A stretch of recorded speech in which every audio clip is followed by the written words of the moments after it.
Hi everyone, welcome to Embrace Live.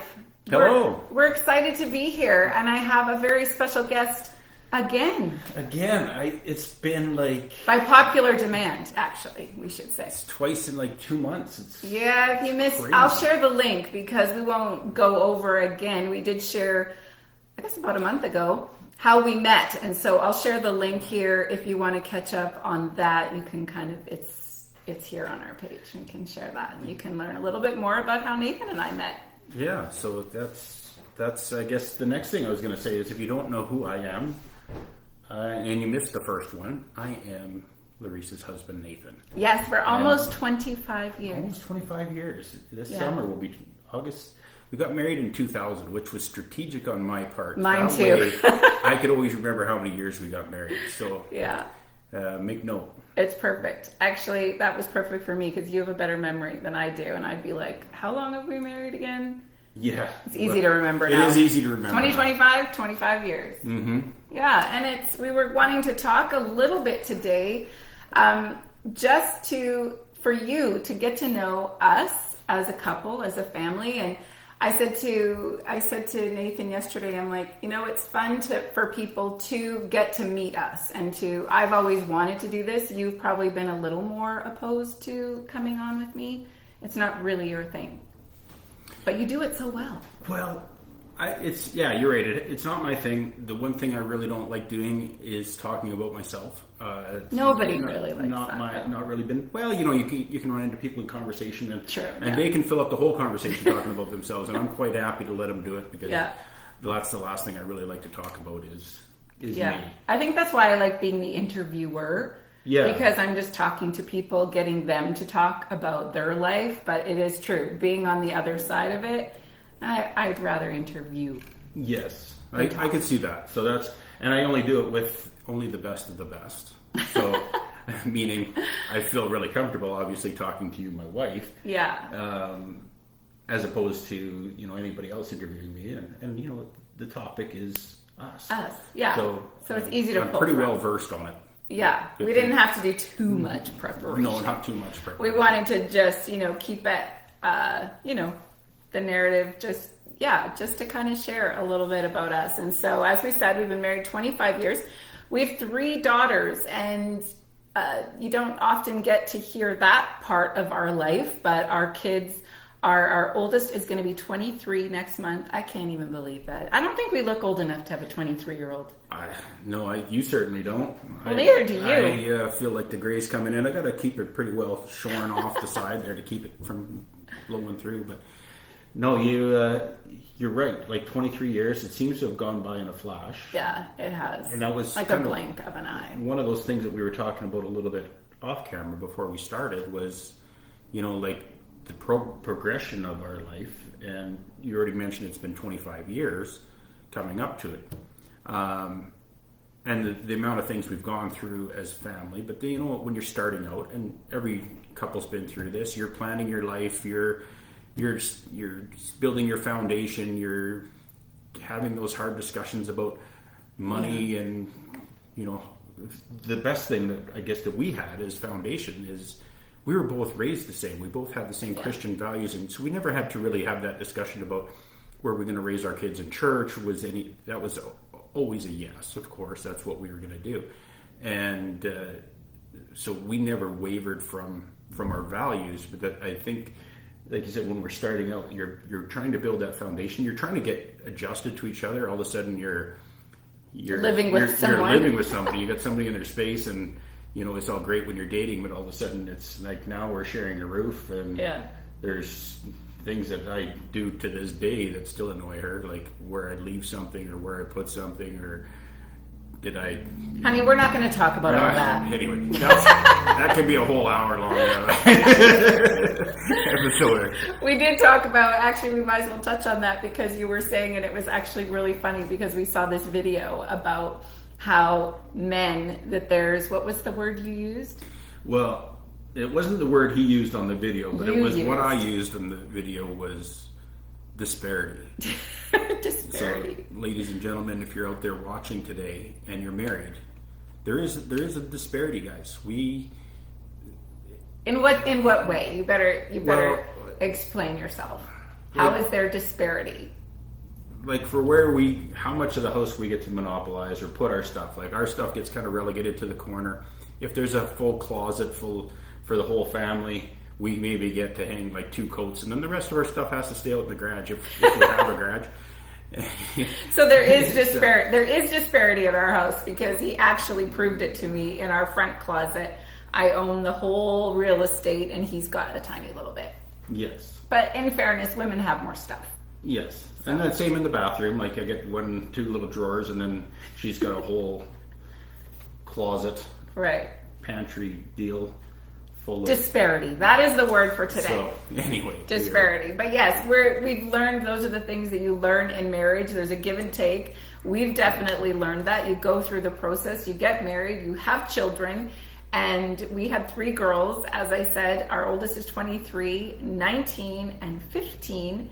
And every season has been, I have to say, I've loved every season of motherhood. I really threw myself into motherhood because it didn't come easily for us. We had 4 miscarriages along the way, and that was really challenging for us. And yet, I think it always pulled us closer together. And I know that it was hard on you seeing me go through that because we don't talk about it often, but it was your loss as well. Yeah, it definitely does affect both couples, but I'd be lying if I said it affected me as much as her. She's the one that's carrying the baby, and you would take it a lot more personal, like you were doing something wrong. You'd hold that when things didn't work out, and we just had to stick with it. And because of course it was our very first time we were pregnant. That was hard. So then that's hard. So then you're worried that maybe it's never going to happen. So then we have a second one. Then we had Katie. So she was our second pregnancy. But then you kind of always live in that fear. Anytime that we would try to have a baby after that, then it's like, it was stressful. The first one wouldn't take, then so it did create a lot of stress. But that's why it really causes or focuses you, and then you really have to trust God and what plan He's got for your life. And that's why He's in control and we're not. And we always try to take control. Like we're, okay, God, you're not really working fast enough for me here. Or you know what? And we find that too as your kids get older. And they start moving out on their own and they start doing their own thing. And you're like, no, but I need to control this. I need to control that. But it's so hard because it's like, okay, God, we dedicated them to you when they were babies. That we will be responsible to raise them, but we dedicate their lives to you. So we've got to trust that He's in control and that He's working on their life, because we can't. We get to parent them until they're 18 years old and they can make their own decisions. But people, after that, we can give advice. But then we also got to be careful because they can always take that advice and go, you know what, I'm not listening. And there's always going to be that period where they don't think that their parents know anything because they're not dealing with the same issues that they dealt with or having to deal with. You know what? And we've all did the same thing. I'm sure I said the same thing to my parents. Like, you don't understand the world I'm living in. No, I don't understand the world. But we do understand how things go. And eventually they're going to go, yeah, you know what? Maybe our parents knew something, just like I did the same thing. Yeah, you fall back to that and go. Yeah, you're definitely better at that than I am. It's hard to let go, and Nathan you're way more, I'm emotional and you're logical. And usually that's the way it works, men and women, but you are very good at just calming my emotions and trying to get me to see it logically. And I think it works both ways. When you need the bit of emotional side, then you need me. And that was where I wanted to go next, was raising 3 daughters. How has that been for you? Like, it's raising girls that's all we know because we didn't have boys, but it's been relatively easy, really. Like, we didn't have a lot of problems, thank God, with our girls. They actually were pretty easy on us. Well, I think a large part of that is due to the fact that you were able to stay home and raise the girls and be with them before school, after school, and spending that time with them, and they were never having to really be by themselves or to get into trouble or go hang out with friends when we didn't know where they were. Yeah, so that's true. You were able to be there and really be there for their, emotional support. 'Cause, I remember when we first had Kate, and you kind of mentioned that before, and you don't even think about it, it's so long ago, but I've worked the oil field for 28 years. Yeah. So early on in my career, I was on the road a lot, and I was solo parenting a lot the first probably 5 years, like a long time. I would leave at 4 or 5 in the morning before Caden's awake, and then I would get home after she's in bed. There would be, days, weeks that I wouldn't even really see her because of my schedule, and you were having to do it all alone. And then I remember, I actually took a work trip to France for 5 weeks and kind of left you in the middle of winter. She was a baby. She was a baby, and then again, you had to do all of those things by yourself. Yeah, I have such a vivid memory. He was away. She was, I don't know, 7 months old maybe. And I put her down for a nap, and I had to go out and do some shoveling. And I remember, I've said this a million times, I was crying, and it was so cold outside. The tears were literally freezing on my cheeks. No exaggeration. I was so sad and missing you, because it is hard when you've got to do it all. And so women, shout out to those single moms out there. It's a tough job to do it on your own, and not having that support. And you were just away for a little bit, so I got a very small taste of it. But yeah, it was those early years were a different time. It feels like a long time ago. Yeah, but bringing back to your question about what's it like raising girls, and it's for me being kind of a guy's guy, it's different. Like, they're a lot more emotional. But you know what? When they say daddy's girls, it's a thing. It really is. It's like they would be so excited when I would come home, and then you get to see all their reactions, and then they get a little older, and then they really want your approval as to maybe guys that they're interested in, and so you're giving that feedback, and you want to you always play play the tough guy. Well, I don't like anybody. And you do puff up a little bit when the boys come over. I do that well, and I'm already fairly puffed up, so it's pretty easy to have that tries to intimidate these guys. And then every single guy they've dated they've all been really nice guys. There hasn't been a lot of guys coming and going, but the ones that have, they've been good guys. Yeah, for sure. And again, keeps us praying. It's another one of those changes. Like, it's like, who are they bringing into their life that's going to be around our family? What are their values? What are their family's values? And you know what? It's tough, right? They're having to pick and choose their own life, and we constantly are feeling like, okay, well, did we do everything right? You start second guessing and questioning yourself, and did we do it all right, or what could we have done different? And at the end of the day, it's in that cliche, let go and let God. But it's really some of that where you do the best you can. Yeah, God isn't time bound the way we're time bound. We only see what's in the present, and then you have the gift of hindsight after, which doesn't really do you any good. But there is no in the present for God. He sees what's coming. He knows. He preordained their path before they were even born. So we can try to get in there and control it and manipulate it, but the steps have already been ordained. He's seen their whole timeline. He knows their people. And as our girls were young, and I've always kind of done this, and I know you've done this too, and when you do it together, you're always praying for your kids' future spouses. Yeah, always. Covering on them. Just because, like I said, the Lord already knows who they're going to be. So why not pray for them? Why not speak that onto them, and then hope that they're living the good life, or in steps with the Lord. No, that's so good. And we, as parents, you said something interesting before we went live, because I've said, people say you raise your kids the same. And you said that's true. That's a true statement. We raise them the same, but we parent each child differently. And I think that's something we've really learned along the way, because our girls, they all have different personalities. They all need different things from each one of us. And I think that's been something that we've tried to do. Not always gotten it right. And we're certainly not sitting here today saying we've got the parenting thing figured out at all. We are still learning. I'm still learning so much along the way. And so how do you find that you're doing parenting then? different? Each one?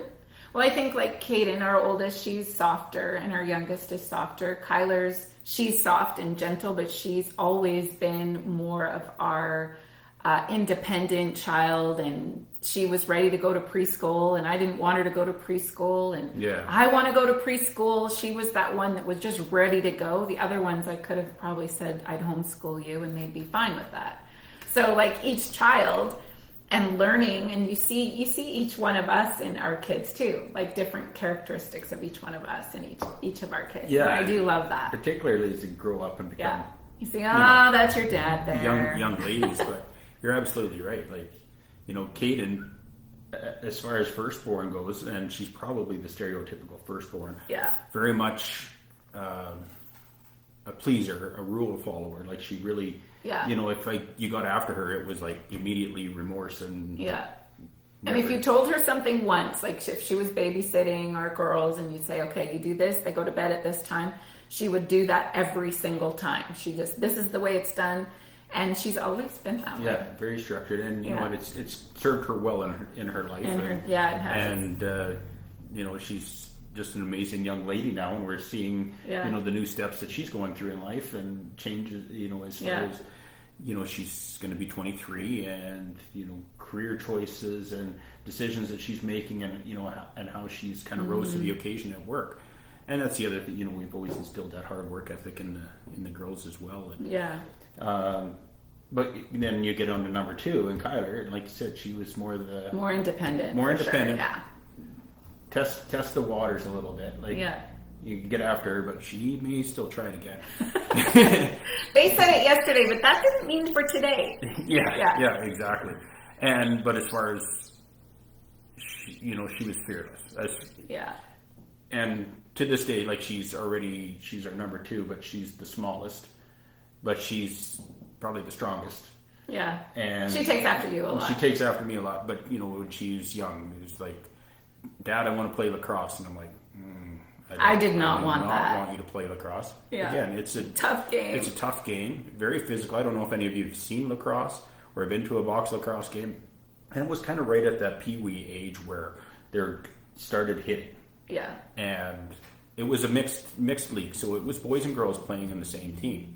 And she had really short hair at the time, so underneath the helmet and all her gear, you couldn't tell that she was boy or girl. So they would come in and they would just crank her, and she would just have to pop up and give Mom the thumbs up so Mom didn't go jumping over the boards. Many times I was ready to jump over those boards. So she's kind of the fearless one. So again, you gotta match your personalities and how you parent them based on their personality, because what works with one doesn't work with the other. And then number 3 comes along, and very soft, very gentle, very quiet, very attached to me. She's always been kind of my little sidekick. 100%. And if Dad looked at her sideways, if Dad spoke with her a little bit of a harsh tone, it was immediate tears. And I've had to learn to be that's probably what you've had to learn the most, is to be softer with girls. Yeah, for sure. And I've never really been a very empathetic guy. And so trying to hone that skill, because it's more of a there when you're crying. Go see your mother. Go see your mother. And that's where you were really good with the girls. But anyway, it's good to let you know what our girls are like and what we've learned along the way. And now we're in a different season of life, because as we've said, the ages of our girls, they're growing up, they're moving on. Our middle daughter moved out last November, and now I don't know if I can talk about it too much because it's fresh and I'm a little emotional, but our oldest is going to be moving out. And so we're dealing with a lot of change in our family, and you are a rock star because you've been so good for me, because I'm struggling the last few months, all the change, been home with the kids, and now things are changing. What does that mean for my role in the family, and what does it look like now? And that's changing. But now we're learning that it's about us, and we've talked about it before here, that a lot of marriages fall apart during this time when kids are leaving, and then you're stuck with each other and you're going, okay, I don't even know you anymore. And so I think we're trying to be really aware and intentional that now we need to pour more into each other. Yeah, you're right.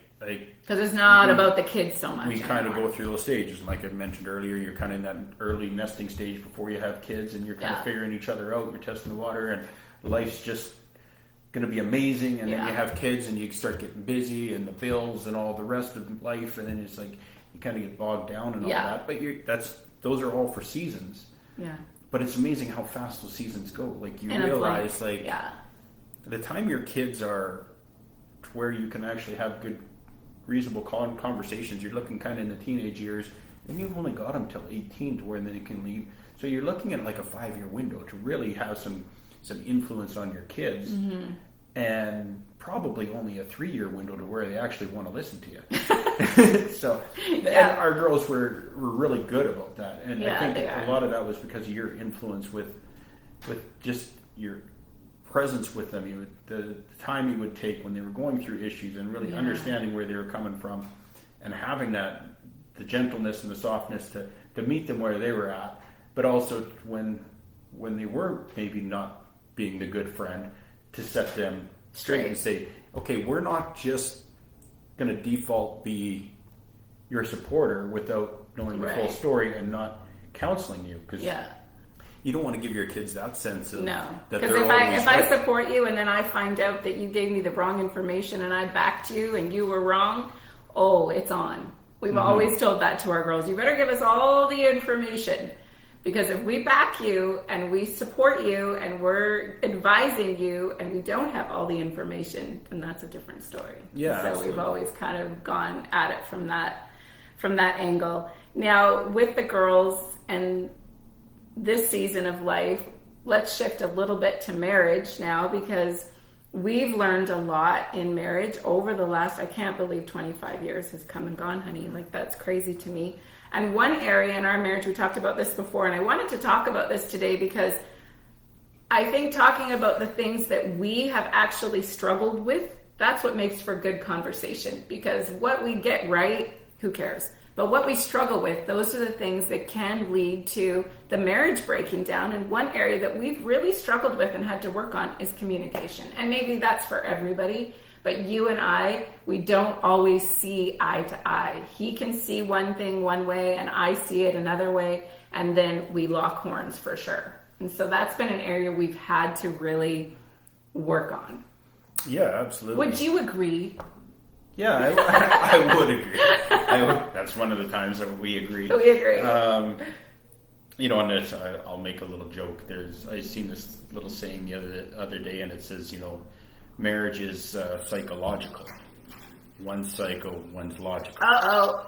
But she's not psycho. I'm just kidding. He's just kidding. Just having a little fun. But yeah, it's that difference between emotional or logical and practical, and then you're trying to blend it. Yeah. And I guess one thing that when we're communicating with each other, and I've had to try to flush out for myself and get better at, is, do you want me to listen and not respond, or do you want me to respond and fix it? Yeah, because men want to fix it. My default, and most men are like this, yeah, we want to fix the problem. And sometimes you're just looking for somebody to vent to. Yes. And for me to say, I understand, and give you a hug, instead of saying,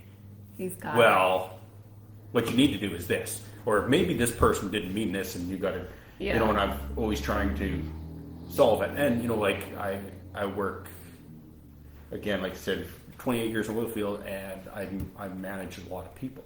Yeah. So my job is to try to fix and to solve. And that is your job, to fix things. Yeah. To fix things. And, quickly. But men's nature is also to fix things and be the solver instead. And again, not really that empathetic guy.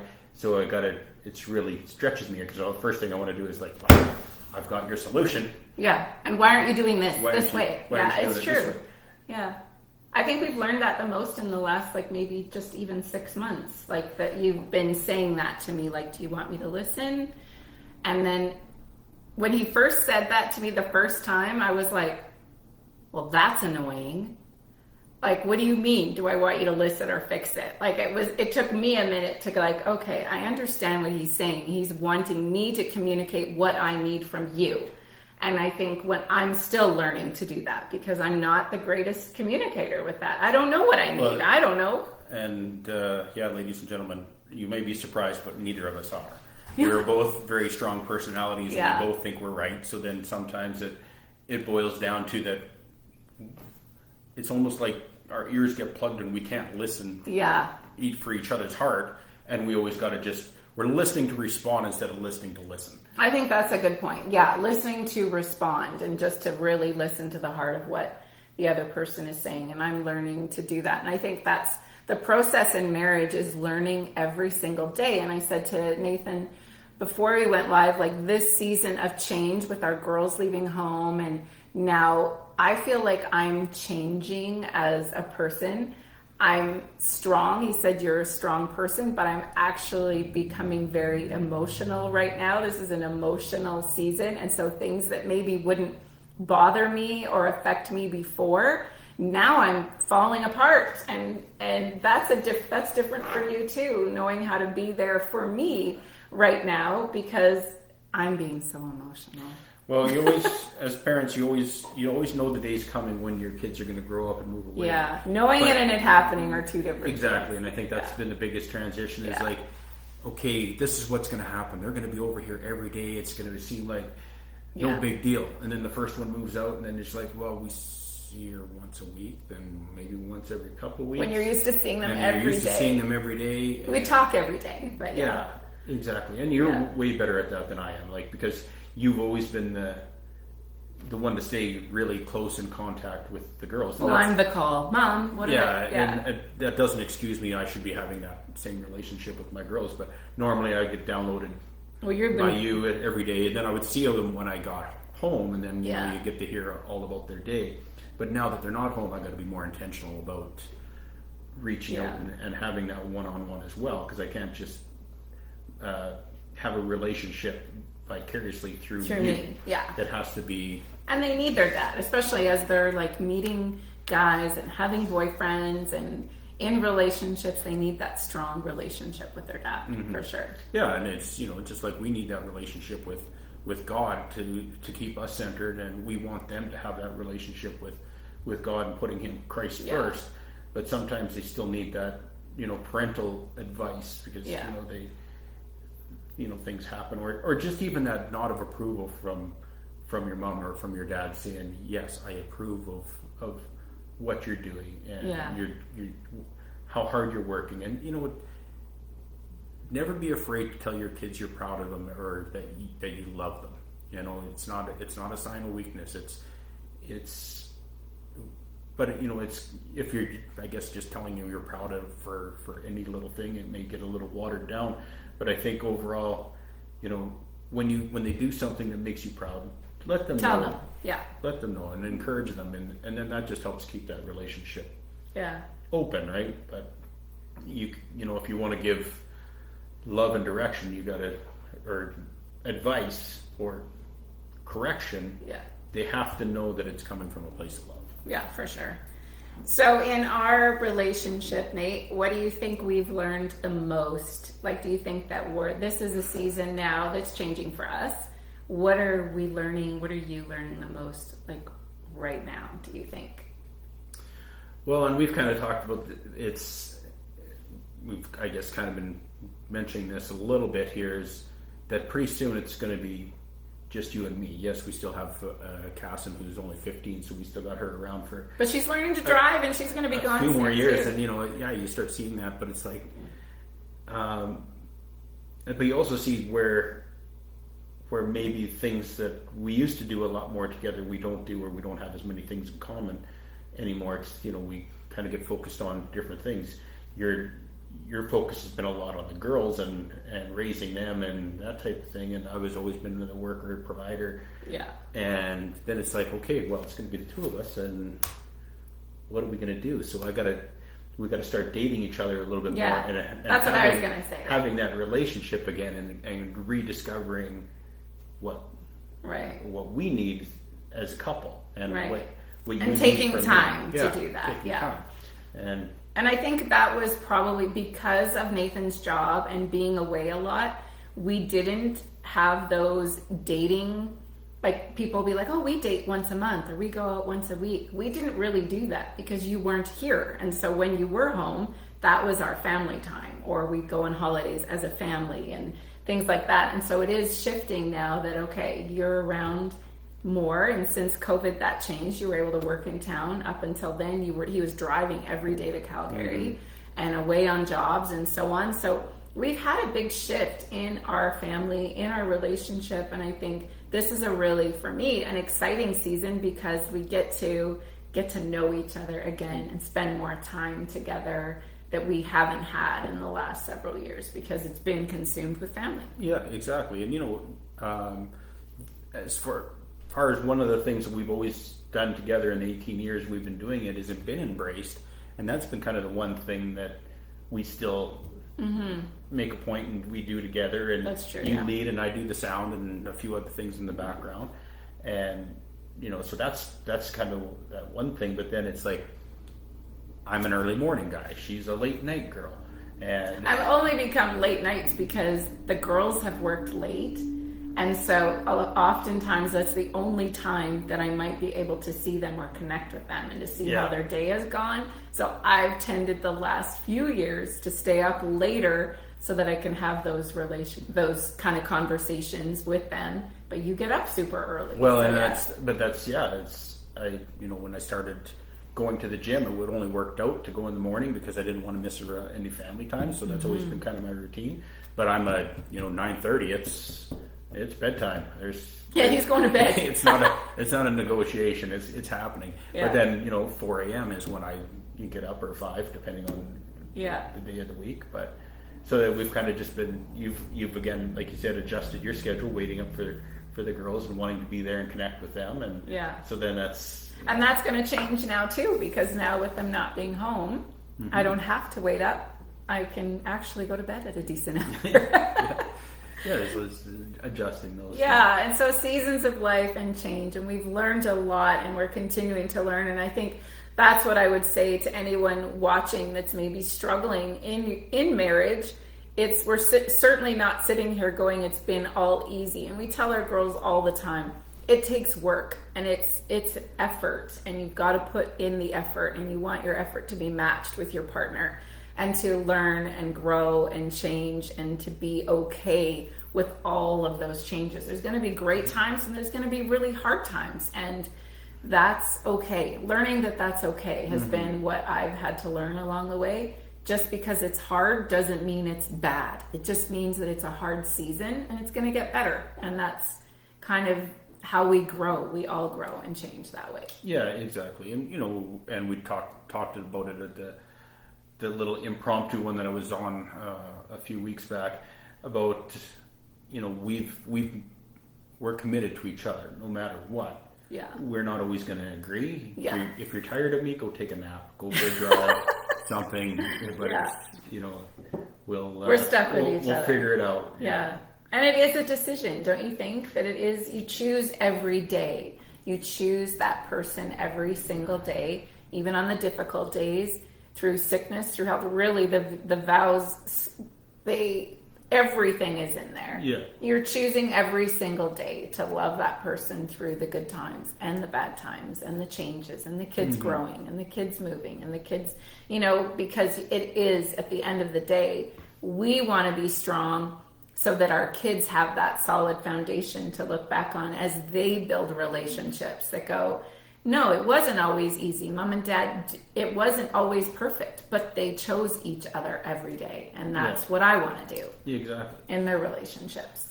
And you know what? It's only through the grace of God that we are, there's been some tough times, but again, it's through the grace of God and by our Christ-centered relationship that, we get through it by... Yeah. I think that's why a lot of marriages don't make it, is they don't talk about it. And I think that's why I wanted to do this today, is to be able to talk about it and have conversations that are real and authentic. Is that, Christian marriages, they are under attack right now. There's no question that there are more breakdown in marriages now than I think I've ever seen before. And so I think it is super important to have conversations and say, no, it's not always easy. It sucks sometimes, but we choose and you work through it. And that's not always easy, but it is so rewarding. And I think that's what I'm looking forward to the next 25 years together. Was what does that look like for us, honey? Well, I guess we'll have to wait and see. But I think we just keep working on us. We keep putting, trying to be less selfish and more selfless. That's good. And trying to consider the other's needs and wants, and make more time for each other. And like I said, get back to that. Husbands, date your wives. Like, that's important. You need to feel those, loved and appreciated, and it's good for your kids to see that. Yeah, for sure. It is good to see that. I buy my own flowers, so he doesn't have to do that because I'm kind of that person. Yeah, or like, we go through Costco, and sometimes I'll swing past the flowers and he does. And huck them in if it's on the text message. Pick up flowers. There's usually flowers at our house because he knows I love them, and I love that about you. Yeah. Awesome, honey. You're wearing one of our new merch shirts today, Waymaker. And I love that you were wearing this because I think we've seen the Waymaker in our family, don't you? Yeah, I think. And he's made a way even when we don't see it. Yeah, he's working. He's working.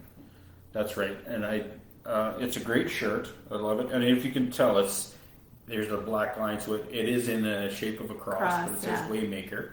And they're brand new. I just picked them up on Friday. Pictures for Easter. We've got them in different colors. Yeah, it's this and a green color, and then we've got some new hoodies as well. So we'll share all of that. Got some new hats, and I really like the hats. I didn't bring mine today. Oh, you should have wore it. But yeah, which would have. I can't believe the size of my forehead looking on the camera.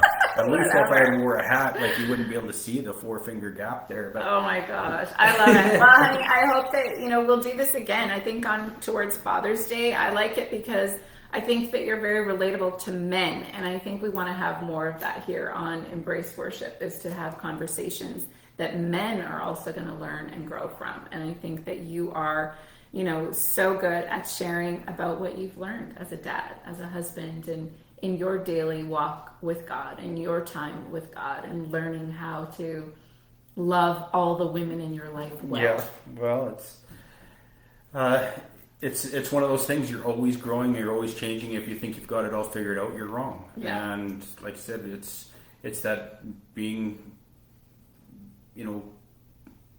praying for your family, putting that out there, and preparing your heart. And I'm the first one to admit I'm not getting it right all the time, or no, none of us are. And I can say something that or receive something that's not meant the way it's to be received, and take it the wrong way and create something that doesn't need to be there. And that's just leaving that door open for the devil to get in there and go, well, she's attacking you. She's doing this. She's chipping away at your manhood. She's challenging this, and then I can choose to, do I want to be offended by that, or do I take it in the heart? That wasn't the way it was meant. Yeah, the heart that it was meant. And I think all too often, it's easy for us to hop right into that, and get defensive and want to fight. It's true. But that's not what's best for us. No, it's for me to understand the heart that it was meant. And people, text messages. That's the hard one. That's the death of every marriage. Like you can read a text message, and if you read it in an angry tone, it's like, well, this person wasn't very nice. Or if you read it in a happy tone, you're like, well, this text wasn't so bad. So I'm the worst. My girls will laugh all the time and say, yeah, you know what? We'll text Dad something nice, and we get a thumbs up. Yeah. Or sounds good. Yeah. And I'm a very poor texter, so if you're one of my friends and you've texted me and you get a thumbs up back, that's all you're gonna get. That's probably it. Sorry, pick up the phone. Pick up my phone. I love that. Well, thanks everybody. I hope that you enjoyed a little bit of our conversation and just sharing, just trying to be as transparent, as we can, and sharing what we've learned along the way and what we're learning, because every day changes, and this is a season of life that we've never been in before now. And so we tell our girls all that all the time. We've never raised, you as a 23-year-old. We've never raised you before as a 19-year-old or as a 15-year-old. This is new for us. We're learning how to parent you during this season of life. And it's the same in marriage. We're learning how to love each other through all these changes and knowing that God does work all things together for good to each one of us who love the Lord. And aren't you thankful for that? I sure am. Yeah, absolutely. He's good. Absolutely, he's good. He's good all the time. All the time. And you know what? That's the other thing I would try to say, or one of my sayings is, pick a hill you want to die on. And most times it's not a hill you need to die on. If it's not anything that major, just let it go and let God. Yeah. So, but yeah, you're right. He is good all the time, and we feel the favor of the Lord on our life all the time, and we couldn't be more blessed with the health and well-being of our families and our kids.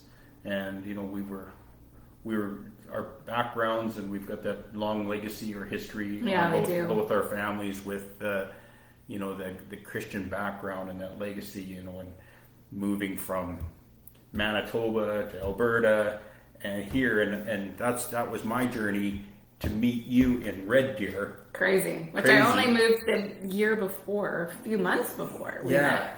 Yeah. And then to find out that my dad actually was taught by your grandfather in Bible school up in Edmonton, and so it's that Christian community and that heritage is something that is deep instilled in us, and that's something that we've never wavered from as far as our beliefs and our upbringing and how we wanted to raise our children, and that's the important thing is having those discussions for all you young people out there that are maybe in that relationship or thinking about it, is knowing how you're going to raise your kids and what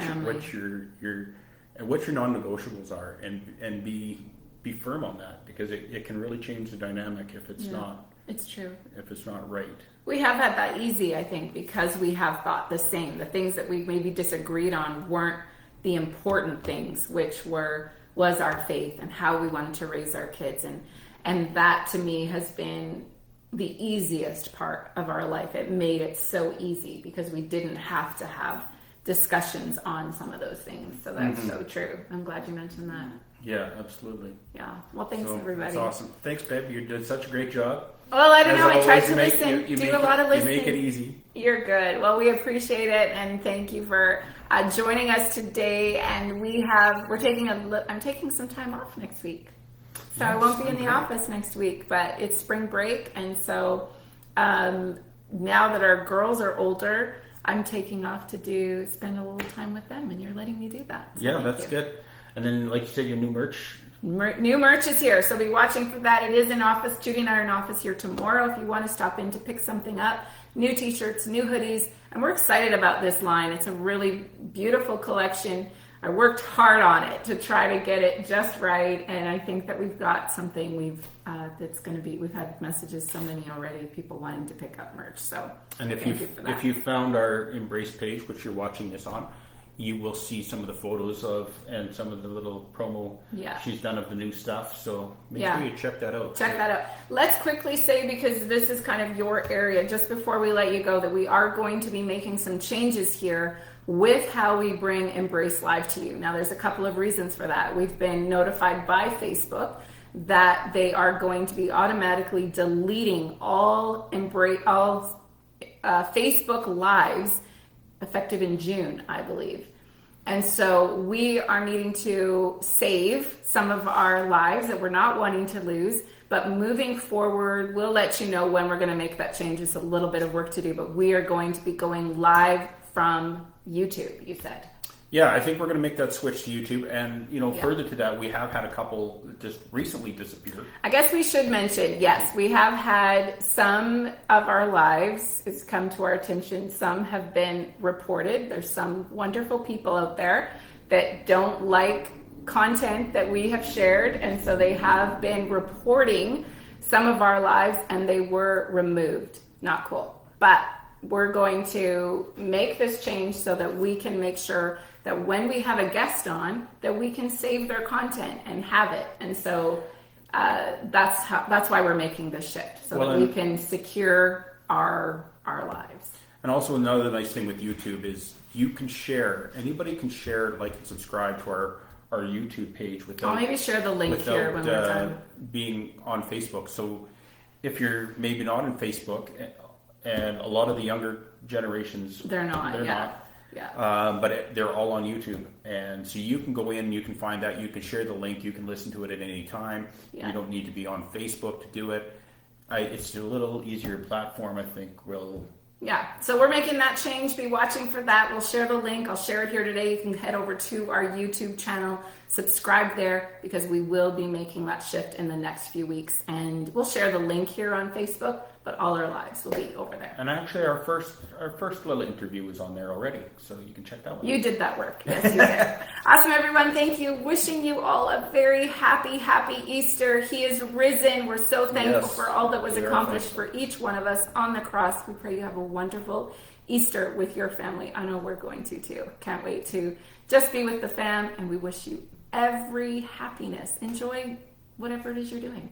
It's going to be good. Happy Easter, everyone. Happy Easter. We'll see you again.